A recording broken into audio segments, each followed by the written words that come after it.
जी, आज हम पढ़ेंगे भगवत गीता के अनुसार एक बात जो बड़ी याद रखने योग्य है। श्रीमद् भगवत गीता अध्याय 8 श्लोक नंबर 14।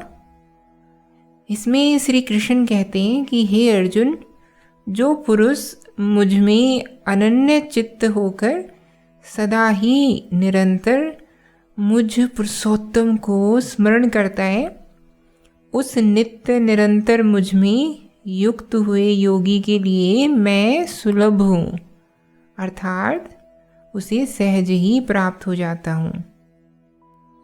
एक प्रश्नकर्ता ने सवाल किया कि लगातार स्मरण जीवन में रखा किस तरह से जाए।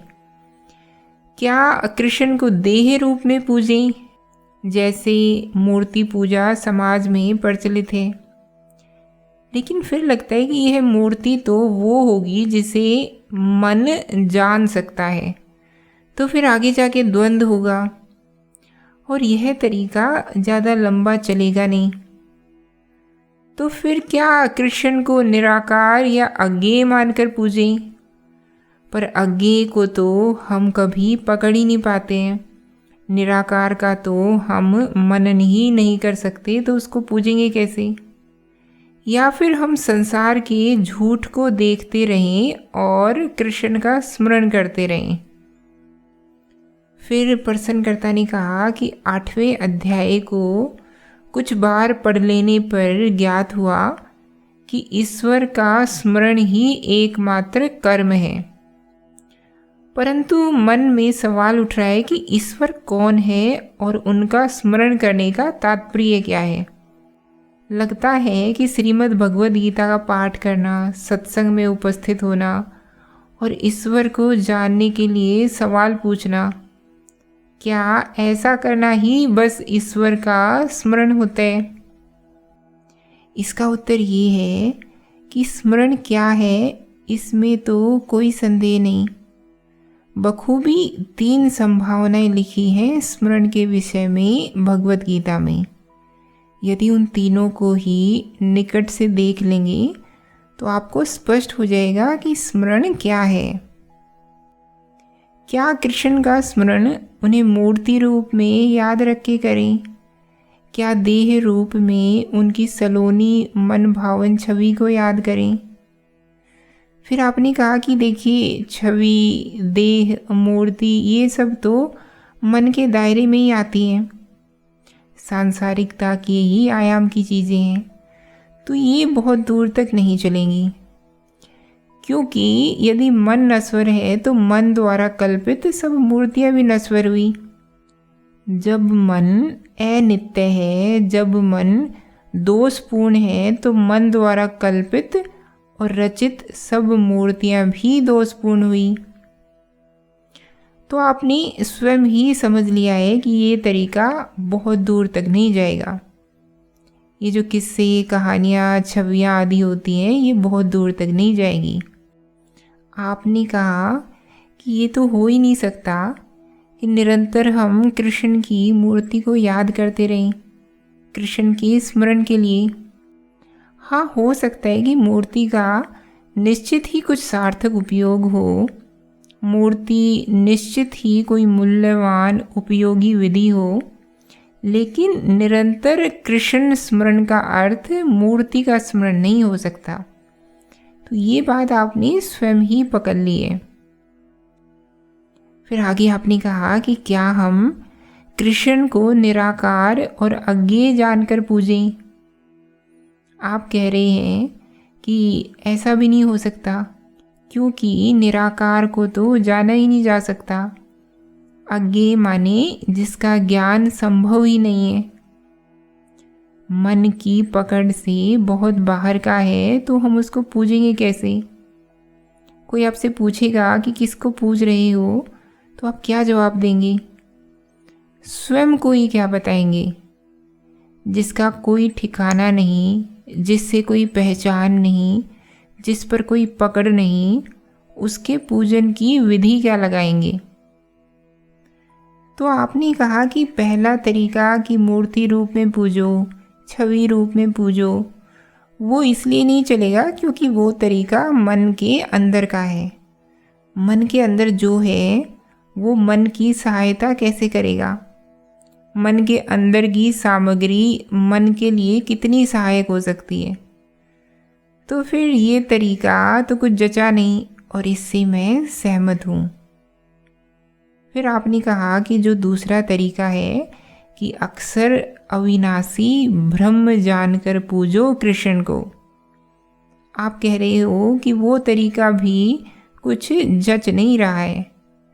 जो अक्सर है, अविनाशी है, उसके सामने मैं कुछ हूँ ही नहीं, तो मैं पूजूं कैसे? निशाना किस पर साधूं? लक्ष्य किसको बनाऊं? साध्य कौन है और साधना कैसे करूं? तो आपने कहा कि ये भी नहीं चलेगा और मैं इससे भी सहमत हूँ। तो फिर आपने खुद ही तीसरी बात भी कर दी। आपने कहा कि मुझे लग रहा है कि कृष्ण को निरंतर स्मरण रखने का अर्थ यही है कि संसार के झूठ को लगातार देखता रहूं, उसको पकड़ता जाऊं, माया की पकड़ में ना आऊं। यहाँ पे आपने सही पकड़ा है, बिल्कुल बढ़िया। क्या है कृष्ण को लगातार स्मरण रखने का अर्थ? कि झूठ को लगातार देखते रहो, लगातार झूठ को याद रखो। झूठ को तो आप याद रखते ही हो, लेकिन झूठ को झूठ जानकर याद रखो। हम झूठ को याद रखते हैं सच जानकर। याद हम झूठ को ही रखते हैं, लेकिन हम झूठ को ऐसे याद रखते हैं जैसे कोई मीठी, कोई प्यारी, कोई सच्ची, कोई जीवन प्रदायिनी चीज़ है। आपको लगता है कि इससे सच्चा कुछ हो ही नहीं सकता, तो हम झूठ को ऐसे याद रखते हैं। अध्यात्म कह रहा है बेशक झूठ को याद रखो, झूठ को ही याद रखना है। जितना याद रखते हो आप झूठ को, उससे ज़्यादा याद रखो, लेकिन झूठ को याद रखो झूठ जानते हुए। झूठ जानते हुए ये अंतर है बड़ा महीन सा। जो इस महीन अंतर को समझ गया, मानो वो तर गया। अब उसके आगे की जिज्ञासा करिए। आपने कहा कि कर्म का क्या संबंध है इस पूरी चीज़ से? कृष्ण का निरंतर स्मरण करना है, और कृष्ण को निरंतर याद रखने से तात्पर्य है झूठ को लगातार याद रखना, झूठ की तरह कि ये झूठ है, ये झूठ है, ये झूठ है। फिर आप कह रहे हो कि क्या ईश्वर का स्मरण ही एकमात्र कर्म है? अध्याय तो कुछ ऐसा ही कहता लगता है। लगता है कि श्रीमद् भगवद गीता का पाठ करना, सत्संग में उपस्थित होना और ईश्वर को जानने के लिए सवाल पूछना, यही कर्म है, यही ईश्वर का स्मरण होता होगा। जिसने झूठ का स्मरण झूठ की तरह कर लिया, उसके सामने अब कर्म की बहुत बड़ी जिम्मेदारी आ जाती है। स्मरण माने यही नहीं होता कि सत्संग में बैठ गए और गीता का पाठ कर लिया और भजन कर लिया और कीर्तन कर लिया। झूठ को अगर झूठ जान लिया तो अब कर्म से कैसे बचोगे? पहले लग रहा था कि तुम्हारे घर में जो कुछ मौजूद है वो सब साज सज्जा की वस्तुएं हैं, शोभा की वस्तुएं हैं, लेकिन अब आपने जान लिया कि वो सब कचरा है, तो अब आप कर्म से कैसे बचोगे? सम्यक स्मरण की अनुगूंज होती है कर्म। सम्यक स्मरण का अनुगामी होता है सम्यक कर्म। जान लिया तुमने कि तुम्हारा घर कचरे से भरा हुआ है, और तुम अभी तक इस कचरे को समझ रहे थे घर की शोभा। तुम अभी तक समझ रहे थे कि ये तो घर की रोशनियां हैं, इन्हीं से तो घर में नूर है, यही तो घर की उपयोगी वस्तुएं हैं। लेकिन अब आपको दिख गया कि ये घर का कचरा है। अब कर्म करना पड़ेगा या नहीं? और क्या कर्म करना पड़ेगा? सफाई करनी पड़ेगी। तो अध्यात्म बस इतना ही है भाई। जिंदगी का और कोई उद्देश्य है ही नहीं। कोई पूछे आपसे कि कर्म माने क्या, तो आपको कहना है सफाई। कर्म माने क्या? जब भी मैं कर्म कहूँ तो समझ लेना सम्यक निष्काम कर्म। तो कर्म माने क्या? सफाई, और कुछ करने लायक नहीं है। तो आप कहेंगे कि बस इतना ही सफाई करनी है। अरे भाई, बस इतना ही नहीं, सफाई बहुत बड़ी बात है। तुम्हें अगर लग रहा है कि बस इतना ही, तो इसका मतलब है कि तुम अभी अपने कचरे की गहराई से परिचित नहीं हो। अगर तुम कह रहे हो कि अध्यात्म माने बस सफाई ही करनी है, तो इसका मतलब है कि तुम जानते ही नहीं कि कचरा कितना गहरा और कितना जिद्दी है। बहुत सारा है भाई, बहुत चिपकू है, हटना नहीं चाहता वो आपकी ज़िंदगी से। अब समझे कि जीवन में करने योग्य क्या है, समय क्या करते हुए बिताना है, आदमी का जन्म हुआ ही किस लिए है, जीवन में करणीय क्या है, सफाई और कुछ नहीं। यही साधना है, यही ईश स्मरण है, यही योग है, इसके अतिरिक्त और कुछ नहीं। तो आप पूछोगे कि क्या जीवन कुछ पाने के लिए मिला है? तो मैं कहूँगी क्या पाओगे भाई? आप पूछोगे कि क्या जीवन ख्याति कमाने के लिए मिला है? तो मैं कहूँगी किसकी नज़रों में भाई? फिर आप पूछोगे कि क्या जीवन सुख सुविधा भोग विलास के लिए मिला है? तो मैं कहूँगी कि छोड़ो ना भाई, जीवन किस लिए मिला है? क्योंकि करनी है सफाई, और कोई उद्देश्य नहीं है जीवन का। सफाई करो, सफाई। इसके अलावा जीवन में कुछ करने लायक है ही नहीं। जो भी कर रहे हो, बस अपने आप से पूछो कि मैं सफाई कर रहा हूँ या कुछ और कर रहा हूँ। जो भी कर रहा हूँ, अगर उसमें सफाई निहित है तो ठीक कर रहे हो, और सफाई निहित नहीं है तो समय बर्बाद कर रहे हो। फिर समझो, ये भूत बहुत पुराना और बहुत जिद्दी है, बिल्कुल चढ़ा हुआ है आप पर, आसानी से नहीं उतरेगा। इसीलिए बार बार दोहरा रही हूँ, जिंदगी किस लिए है और कुछ करने लायक नहीं है। आदतवश कुछ और मत करने लग जाना। बार बार अपने आप से पूछना कि जो कर रहा हूँ इससे कचरा साफ होगा या नहीं होगा। और कभी ये मत कह देना कि हमें तो कोई कचरा दिखता ही नहीं है।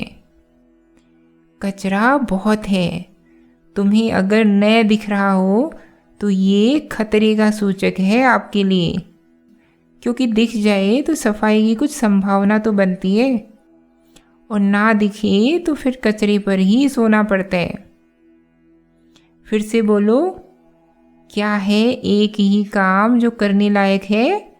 सफाई। और वो काम किसे करना है?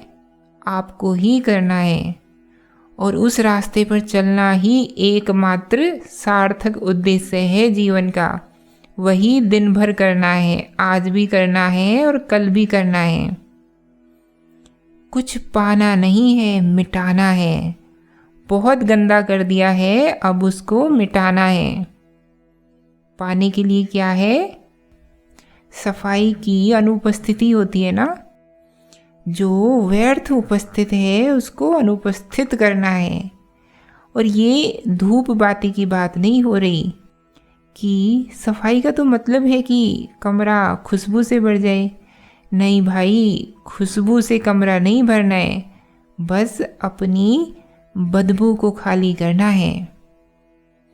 ये गड़बड़ मत कर दीजिएगा कि बदबू ही बदबू है और धूप बत्ती जला दी आपने, तो बदबू के ऊपर क्या बैठा दी? खुशबू। डिओड्रेंट का सारा व्यापार ही यही है। इत्र का, सेंट का, खुशबुओं का सारा व्यापार ही यही है कि बदबू के ऊपर बैठा दो खुशबू को। अध्यात्म ऐसे नहीं चलता। वो खुशबू की बात ही नहीं करता। वो कहता है कि बदबू हटाओ। बदबू अगर तुमने पकड़ ही रखी है, तुम्हारे तन से ही उठ रही है, तो उसके ऊपर खुशबू डालना बड़ी बेईमानी की बात है, बड़ी मूर्खता की बात है। तो बदबू हटाइए। बदबू का न होना ही खुशबू है। खुशबू बाहर से नहीं लानी पड़ेगी। दुर्गंध हटी नहीं कि जो रिक्तता है उसका नाम ही सुगंध है। कोई इधर उधर का काम करने की ज़रूरत नहीं है। बहुत व्यर्थ के चक्कर कर लिए, ये टंटा, वो लफड़ा, वो पचड़ा। अब बस ख़त्म करो, अब बस मिटाओ। भगवत गीता के अनुसार यही सम्यक कर्म है। यही करने के लिए तुम पैदा हुए हो।